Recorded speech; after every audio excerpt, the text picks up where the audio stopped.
Salut. Bon, aujourd'hui nouvelle petite vidéo du coup encore sur la Golf. Cette fois je vais vous parler du coup du Homex Rev Limiter. Alors déjà qu'est-ce que c'est? En gros le Homex Rev Limiter c'est un bouton de launch control. Donc enfin de base c'est vraiment un bouton fait pour le launch control, donc pour les rallyes, les choses comme ça, c'est vraiment il y a vraiment une utilisation réelle dans le monde de l'automobile. Après sur ma voiture je vous avertis ça sert à rien. Parce que faire des launch control avec cette voiture, je peux le faire, mais c'est inutile. Enfin voilà, c'est pas une voiture de course, donc aucun but. Le petit avantage de ce bouton, c'est que ça fait des flammes, donc c'est plutôt rigolo. Ça pète assez fort, et voilà. Donc je vais vous montrer déjà comment l'installer, et puis ensuite on ira tester ça. Bon, donc déjà on se retrouve du coup à l'intérieur de la Golf. Donc le boîtier Homex, déjà qu'est-ce que c'est? C'est ça. Voilà, ça c'est un boîtier Homex. Donc là on le voit pas, mais on a 4 fils du coup qui sortent. Bon ça va arriver, c'est autre chose, mais je vous en parlerai dans une autre vidéo. Et là du coup c'est le bouton qui me permet d'allumer l'Homex et de l'éteindre. Voilà.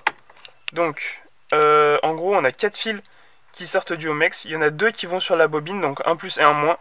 On a une terre, donc une masse, et on a un fil qui vient se brancher du coup sur mon bouton. Donc du coup le plus et le moins ils viennent.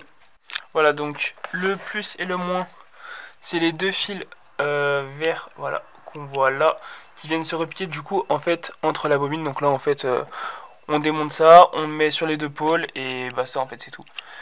Et du coup après on trouve une masse sur la voiture, donc moi je crois que je l'ai mise à l'intérieur. Et après l'autre câble relié au bouton pour pouvoir faire le on-off. Donc en gros sur le Homex, en fait on a plusieurs réglages. Donc on a le hard cut et le soft cut, donc grosse coupure et petite coupure. Je vous préviens, je vais pas le mettre en soft cut parce qu'il n'y a aucun intérêt. Je vais la laisser uniquement en hard cut parce que c'est le plus intéressant, c'est le plus violent. C'est là où ça fait vraiment des flammes et voilà, c'est le truc qui nous intéresse, quoi. Si on met ça, c'est pas pour le mettre en soft cut.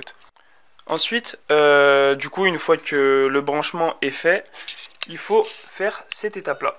Donc en gros ça c'est pour régler le nombre de cylindres. Donc par exemple à 4 cylindres il faut que les deux lumières soient éteintes, 6 cylindres c'est la lumière du haut, 8 cylindres c'est celle du bas, et 2 cylindres c'est les deux du bas.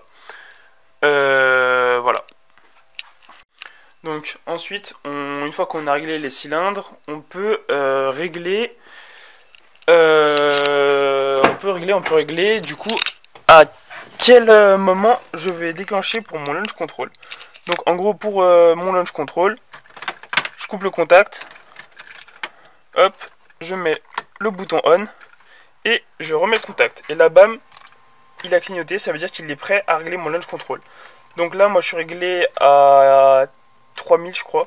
Je voulais le mettre à 4000, donc je vais... Merde. Donc voilà, donc là je suis réglé à 4000 et moi je vais l'augmenter encore de 100 tours. Donc tac, tac, j'appuie sur le plus. Et donc, une fois que j'ai réglé mes tours minutes, pour sauvegarder, je coupe le contact, c'est sauvegardé, tout simplement. Donc voilà, on remet sur off, je remets sur on, et là par exemple j'accélère, bam, je rupte au nombre de tours minutes que j'ai installé.